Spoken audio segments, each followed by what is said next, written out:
summer of 2007, Dnepropetrovsk, an industrial giant of Ukraine. Over the course of 3 weeks, the city was plunged into an abyss of sheer terror. No one could have imagined that 3 ordinary-looking teenagers, Ihor Suprunyuk, Viktor Sayenko, and Alexander Hanja, would turn its streets into their hunting grounds. Their names would be forever etched into internet history because of one of the most shocking videos ever to leak online. A video known as 3 Guys, 1 Hammer. But this video is merely one tiny, monstrous piece of a much larger and bloodier mosaic.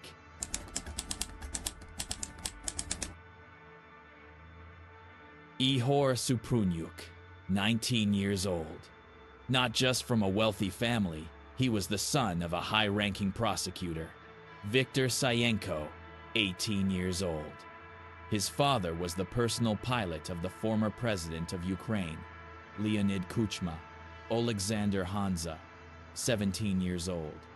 The youngest of the group, who, according to some reports, was more often in the role of an observer, his father was a successful businessman. They were not from marginalized backgrounds.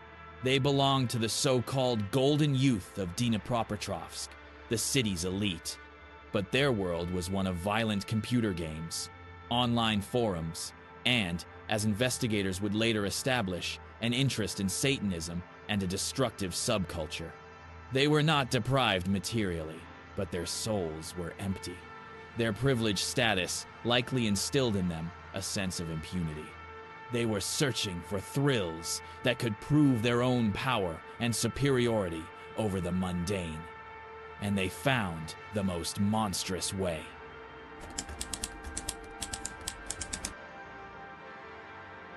Their descent into violence didn't begin with people. It started much smaller, with the torture and killing of stray cats and dogs. This is a classic marker of a developing psychopath, a rehearsal for greater cruelty. They even had a makeshift headquarters, a hidden spot, possibly a basement or an abandoned garage, which they called their lair. There, they would hang the corpses of their animal victims, creating a grotesque gallery of death. The walls were decorated with Nazi symbolism and satanic sigils, a clear indication of the dark, nihilistic ideology that was consuming them. Their first confirmed human victim was 2 9-year-old Yelena Sherban. On the 25th of June 2007, they lured her to a forested area under the pretense of buying a mobile phone. There, they stabbed her multiple times. But for them, it wasn't enough. The murder didn't provide the expected thrill. They decided their next victims needed to be even more helpless and vulnerable. Their hunt for the homeless and solitary pedestrians began. It was during this period that they began filming their exploits on video. At first, for their personal archive, to relive them. Following section contains a description of a video that is considered one of the most brutal in the history of the internet. If you are easily disturbed, skip ahead. Their most famous victim was 4 8-year-old Serhiy Yatsenko. It's important to understand who this man was. His life was full of hardship and deprivation. He was homeless, but according to acquaintances, he was a gentle and quiet man. The irony of fate, bordering on absurd cruelty, was that Serhiy had once miraculously survived being struck by lightning. The elements had spared him, but human cruelty did not. On the 14th of July, 2007, the Maniacs found him sleeping on a bench in a forest park area. What they did to him was recorded on a mobile phone camera. This video would later become known as 3 Guys, 1 Hammer. In the video, we see one of the maniacs, most often Suprunyuk, striking the still-living man in the head multiple times with a hammer. The sounds of the blows are wet and heavy.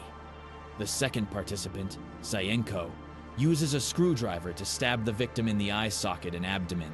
They are laughing. They comment on their actions. They film the victim's face in close-up, capturing the death throes. They are not just killing. They are performing necrophilic acts on the body.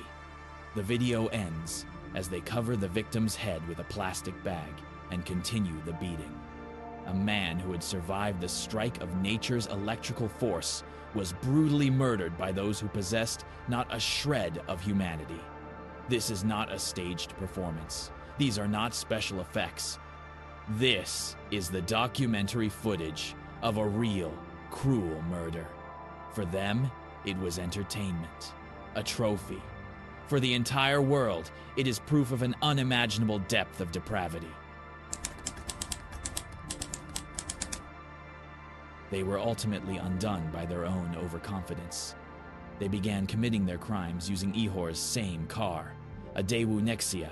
Witnesses remembered its license plate. On July 23, after the murder of three-year-old Valentina Hansa, their vehicle was identified. All three were arrested almost immediately. During their very first interrogation, they began giving testimony, coldly and without any remorse.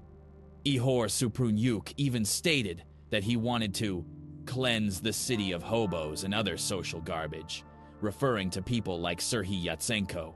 They described in detail all of their attacks, which, according to various sources, claimed the lives of 18 to 21 people. Investigators were shocked by their cynicism and brutality, particularly by the cold-blooded calm with which they described the murder of Yatsenko, the one they had filmed on video.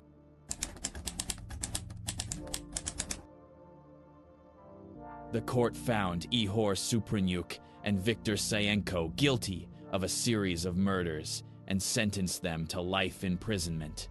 Alexander Hanja, as a minor who did not take direct part in the killings, received 9 years in prison. But why is this story so seared into public memory? Because it transcended the courtroom. The Three Guys One Hammer video became a symbol of internet brutality. It spawned a wave of cyber sadism, where users seek out and distribute such content. It forced the entire world to ask a question. What is happening in the minds of modern, seemingly normal teenagers that drives them to such unimaginable, purposeless sadism? Their crimes were not motivated by money or revenge, only by boredom, a philosophy of nihilism, and a thirst for absolute power over life and death.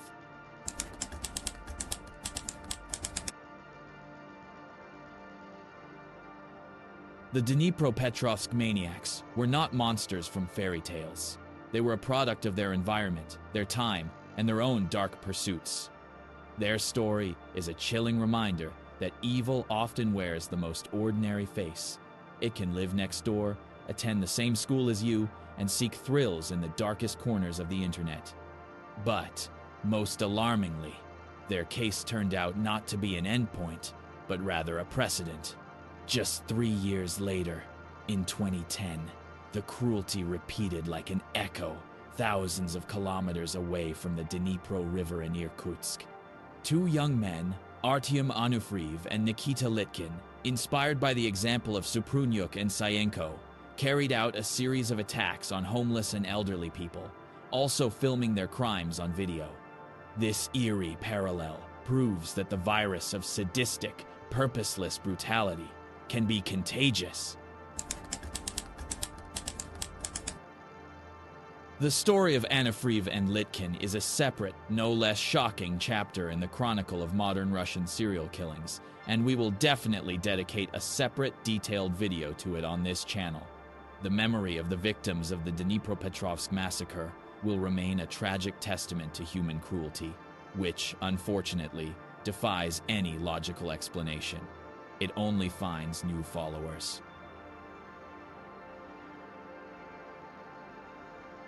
Remember the victims. Understand the nature of evil to prevent it from happening again. Don't forget to subscribe and like if you found this interesting. Your support helps us tell these complex stories.